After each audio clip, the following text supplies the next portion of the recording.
Tonight, an uneasy pause. After the release of over 50 hostages, Israel and Hamas negotiate an extension to the stop in fighting.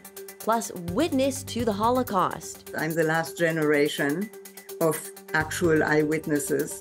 A spike in anti-Semitism opens old wounds. This is a new initiative works to counter China's military growth. This is about mastering the technology of tomorrow. And America bids farewell to a beloved First Lady. All this and more tonight on Faith Nation.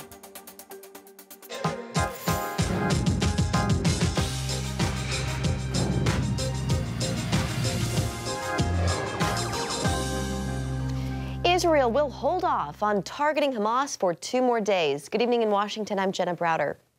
The 2-day extension comes following a 4-day truce for hostage exchanges. The pause marking the first break in fighting since Israel declared war on Hamas following the October 7th terror attack. So far, more than 50 hostages held by Hamas have been released to the Red Cross in exchange for the release of Palestinians from Israeli jails. One of the newly freed hostages is 4-year-old American-Israeli Abigail Idan. Hamas terrorists stormed her kibbutz, killing her parents and kidnapping her last month. On Sunday, she was reunited with her family at an Israeli pediatric hospital. Today, the White House said the Hamas is not the only terror group holding hostages in Gaza.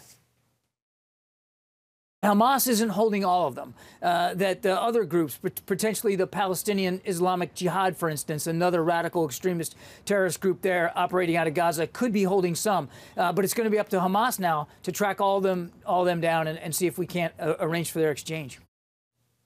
With this 2-day truce extension, Qatar continues as an intermediary between Israel and Hamas, with negotiations still underway to secure the release of more hostages. Israel has said it will extend the pause in fighting by 1 day for every 10 additional released. The U.S. believes some 7 to 10 Americans are still being held captive. They are among the 200 hostages still in Gaza. And for more on this, we're joined by Joel Rosenberg, host of the Rosenberg Report on TBN and a New York Times best-selling author based in Israel. Joel, so great to have you with us this evening. So I'd like to start just by getting your thoughts on what you think about this 2-day truce extension. Well, we are not hearing that it's final yet. There are a number of complications, but let's pray that it is final. And that we get another 20 or so hostages back. We're up to about 50 at this point, both Israelis and foreigners. Yeah, but we've got a long way to go, right? We've got about 200 or so hostages that still need to come home. And what's interesting and actually cruel is that tonight's release of 17 additional hostages, Israeli hostages, did not come with a 9-month-old baby that Hamas is still holding. I mean, on what possible grounds could a terrorist organization hold a 9-month-old baby, except the fact that they're a terrorist organization, and these are sick, sadistic, brutal, barbarian people. And we've got to pray that they all get released immediately. Absolutely. Joel, how would you like to see Israel, and for that matter, the United States, handle the hostage situation from here? Well, I think the Biden administration has to be much tougher on the government of Qatar. Okay, Qatar is playing both sides of the street. It's a close ally of Hamas. Qatar is a close ally of the Islamic Republic, the regime in Tehran. And those are 2 of the worst organizations and countries in the world. But Qatar is also an ally of the United States, and a major military base, a CENTCOM headquarters, is positioned in that tiny Gulf country. So the United States has enormous amounts of leverage, right? We could just say we are counting Qatar a terrorist sponsoring nation. We could pull the entire United States military, all of our forces and our base out of Qatar. There's a lot of leverage. I don't see Biden using enough. He needs to get tougher with Qatar. Yeah, we'll see how this goes in the days and weeks and months ahead. Joel, I would like to talk to you about just life and what it's like there on the ground nearly 2 months after the attacks. Tell us about that. Well, at the moment, Jenna, it's quieter, okay? This pause in the fighting is welcome for every Israeli who had been attacked by rockets almost nonstop, more than 11,500 rockets over the last 50-some days. So it's good to have a quiet and people aren't being shot at. But of course, it's got our entire military on the ground waiting to do what its main mission is. The main mission is to destroy Hamas. And so you've got people, our forces, just waiting. But they're making all their preparations to continue the offensive. And of course, one of our highest objectives is getting these hostages out. So if we have to pause, there are some benefits to it. And more food supplies and medical supplies are getting into Gaza because Israel, of course, is permitting hundreds and hundreds and hundreds of trucks with relief supplies to come into southern Gaza and provide for people in grave peril. So those are good things. But there's also some stress here, right? We know that we're releasing Palestinian prisoners who were convicted on terrorism charges or attempted murder charges. Mm-hmm. That's painful. The very head of Hamas, Yahya Sinwar, had been released about a decade ago in one of these exchanges. So it's we're glad to get our hostages out. These are big answers to prayer. There's more to do, but we're worried that we're just going to make the situation worse over time. Yeah. Well, Joel, we appreciate you coming on this evening, and we always enjoy talking to you, and we're praying for you and everybody who's over there. Thank you. Joel Rosenberg in Israel. Thank you. Thank you so much. Appreciate it. Well, here in the U.S., the shooting of 3 Palestinian college students is being investigated as a possible hate crime. The men were walking to dinner Saturday, speaking Arabic and English. 2 were wearing traditional Arabic scarves and headdresses when the attack happened, leaving 1 in serious condition. Police arrested 48-year-old Jason Eaton. The investigation is ongoing, but the Burlington, Vermont police chief said, quote, "No one can look at this incident and not suspect that it may have been a hate-motivated crime." Jews make up less than 3% of the U.S. population, but the FBI says they experience 60% of all hate crimes. And with the recent spike in anti-Semitism, many Jewish Americans are developing psychological scars. Medical reporter Lori Johnson has more. As German Jews, Eva Perlman's family narrowly escaped Nazi soldiers during World War II. We are not that many survivors left. I'm the last generation of actual eyewitnesses. Perlman never thought she'd see the rise in anti-Semitism Jews endure today in the U.S. It is really frightening. Many of her people are once again afraid to acknowledge they're Jewish. We cannot have a Star of David in our necklace, or it's dangerous. You don't. If a man wears a kippah on the street, a skull cap, he may be attacked. She worries synagogues may be targeted. I feel that anything can happen at any time. Even gathering with other Jews in hidden buildings feels scary. I was in a place that had no name. No name. It didn't say what it was. It's like a basement place, which was kind of safe, but the door could open onto the sidewalk outside, and I was afraid that somebody might just open the door and start shooting. Mental health experts say this current rise in anti-Semitism can cause many Holocaust survivors to almost relive that past trauma. Even many younger Jews are making the connection between now and then. Feeling that level of fear, especially on college campuses where there's more violence happening on a daily basis, can be incredibly terrifying. And so it can 100% be something that is sparked again within us when we start to hear stories of how it started in World War II. Therapists see many Jews experiencing generational trauma that stems from centuries of persecution. We know from the Psalms that the Babylonians, when they exiled Jews from Israel, we know that they threw Jewish babies off the cliffs. Rabbi and author Steve Later says today's anti-Semitism opens old wounds. This is a new chapter in the oldest of stories. And this kind of event triggers it in all of us. My father used to bury gold coins in the backyard in case we had to make a run for it. Similar to the days before World War II, today's Jews are feeling a sense of betrayal. We are in a world where people who act as friends when they need us are not really friends when we need them. That's a very harsh reality for the generation of my children, millennials and Gen Z, to learn. People that we thought we knew, people we thought we had a lot in common with, are now saying things that are incredibly anti-Semitic. Mental health experts recommend people experiencing trauma practice self-care. Feeling safe and grounded through spiritual activities, nature, exercise, prayer, good friends. We are not in a friendless world. Some amazing non-Jews have stepped up, spoken out, and are standing with us shoulder to shoulder. I have learned that no one suffers pain better alone.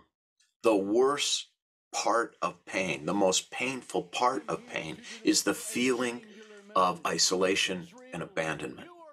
So to you, Lori, to everyone listening, thank you. Thank you for asking, how are you really? It's that really word that means so much to Jews.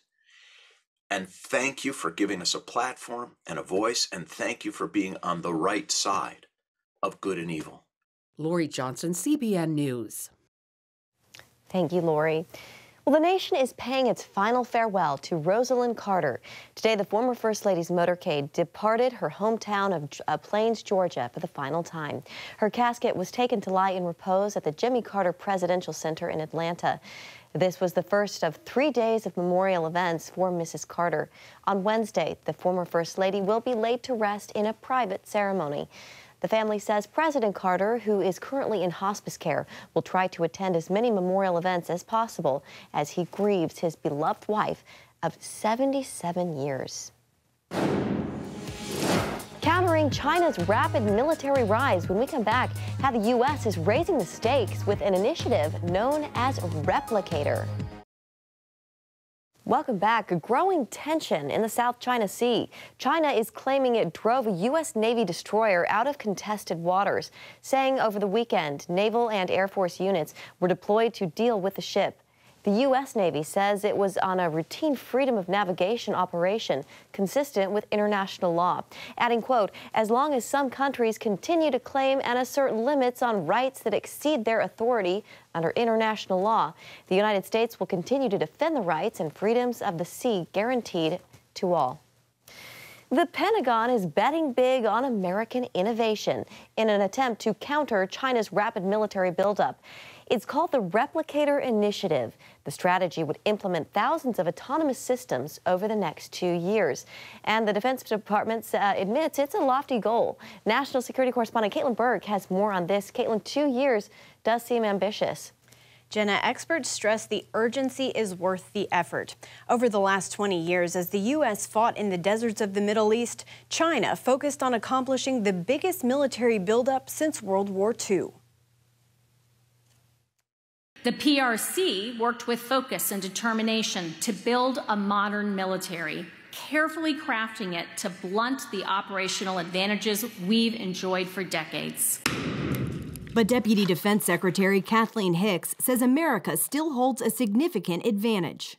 Our ability to innovate, change the game, and in the military sphere, to imagine, create, and master the future character of warfare. That belief drives the Pentagon's launch of Replicator. This is about mastering the technology of tomorrow. The Replicator initiative centers around the strategy of countering China's mass with autonomous systems that are small, smart, cheap, and many. To stay ahead, we're going to create a new state-of-the-art, just as America has before, leveraging attritable autonomous systems in all domains, which are less expensive, put fewer people in the line of fire, and can be changed, updated, or improved with substantially shorter lead times.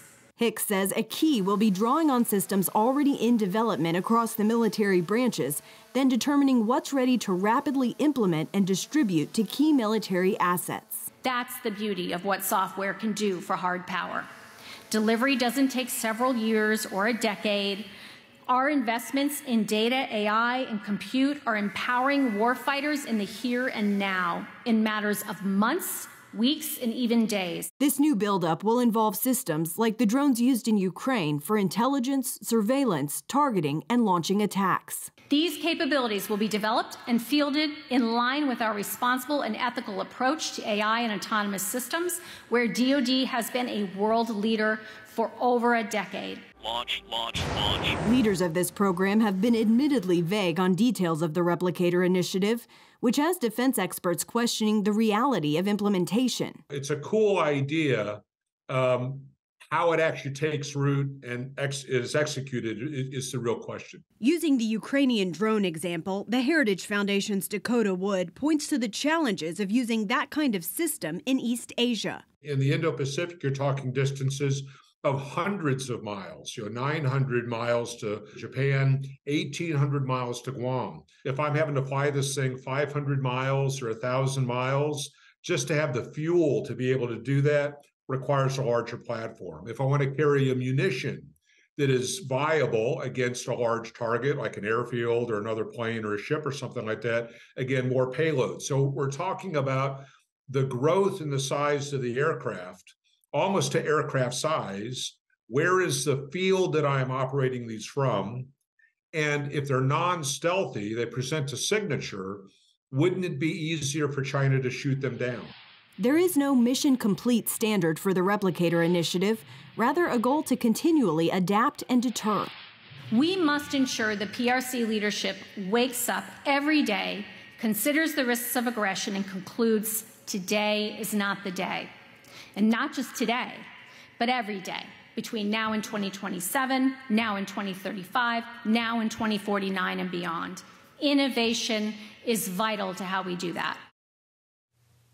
The initial 2-year startup would attempt to field these systems around the time frame many predict China will make a move on Taiwan. And some experts believe the winner of that battle will likely be the one with the most autonomous systems in play. Jenna? Caitlin, that 2-year goal is a pretty rapid buildup. Has the military ever attempted anything like this before? It has. One of the most recent examples was around 2005, 2006, when roadside bombs were really taking a toll on U.S. forces in the Middle East. The Pentagon needed to respond quickly, and the answer was mine-resistant ambush vehicles, or AMRAPs, and they were able to cut through red tape on testing, evaluation, and production, and they really opened the floodgates on funding. Then anyone and everyone who could make an AMRAP jumped into the fray, and it turned out to be a pretty successful strategy. Jenna? All right, national security correspondent Caitlin Burke, thank you very much. Well, from antiques to identifying victims, how Israel's archaeologists are helping bring closure to those who lost loved ones at the hands of Hamas. The Israel Antiquities Authority is known around the world for its work excavating ancient sites and artifacts. In the wake of Hamas's October terror attack, that work has changed, though. Middle East correspondent Julie Stahl reports on the archaeological efforts to ID Israeli victims. For the first time, the Israel Antiquities Authority is putting its expertise investigating ancient burn sites to help identify remains in Gaza border communities. We are able to go into these houses and apply our archaeological methodology into a modern context, as difficult as that is emotionally, but be able to understand what happened in the building, to divide the building into different locations in order to specifically place different events, and to sift through the burnt remains in order to look for anything that can help us identify missing peoples, be it personal adornments, which may be specific to a certain individual that we know is missing, or human remains, primarily human bones, which were burned. As head of the authority's Dead Sea Scrolls unit, Dr. Joe Uziel normally works in ancient biblical texts. As we are familiar with this through our excavation contexts, which we deal with destructions from hundreds and thousands of years ago, we can apply them to the current situation and be able to identify remains of humans. For more than 2 weeks, Uziel has joined 15 archaeologists combing and sifting ashes at the communities of Kibbutz Be'eri, Kfar Aza, and Nir Oz. They are also examining the contents of incinerated cars from the music festival at Kibbutz Re'im. To date, dozens, have been retrieved, including the identification of several individuals that were listed as missing, and we can now say with complete certainty that they were killed during this horrible massacre. Remains are turned over to the rabbinical unit for DNA identification. Archaeologists began their assignment by looking for evidence of missing people known to be in their homes when Hamas attacked. Later, their mandate broadened to examining all burned houses and cars. And that is what we deal with on a day-to-day basis, is dealing with past events, not modern events. But the transition is one that I think was, I don't want to say natural, but made a lot of sense, because again, we're just about the only profession that can get down to this finite definition and help the forces that are working in order to identify these missing people. Uziel says while the task is difficult, the archaeologists are thankful that they can help in this special way. For me personally, there's a lot of mixed feelings. On the one hand, the things that you see there are unfathomable. You really can't understand. I mean, you see it on TV and photos and videos. It's not the same when you're there and you see the level of atrocities that were committed there. It's really difficult to take in. But on the other hand, to be able to contribute something to help these people, these families that have gone through such horror is in a way uplifting. Uziel says they'll continue with this task for as long as it takes. Julie Stahl, CBN News, the IAA headquarters, Jerusalem.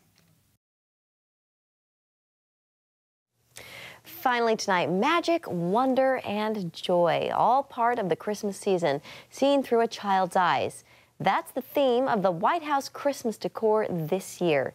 98 Christmas trees, over 100,000 lights, and 30,000 ornaments are helping to deck the halls of the White House this year. First Lady Jill Biden unveiled the decorations today, hoping to inspire visitors to embrace their inner child and experience the magic, wonder, and joy of the season. National Guard families attended the unveiling, which included a holiday message and a performance by the cast of Disney's stage musical Frozen. Just beautiful, always so fun to see. That's going to do it for tonight. Thank you for joining us. We'll see you tomorrow.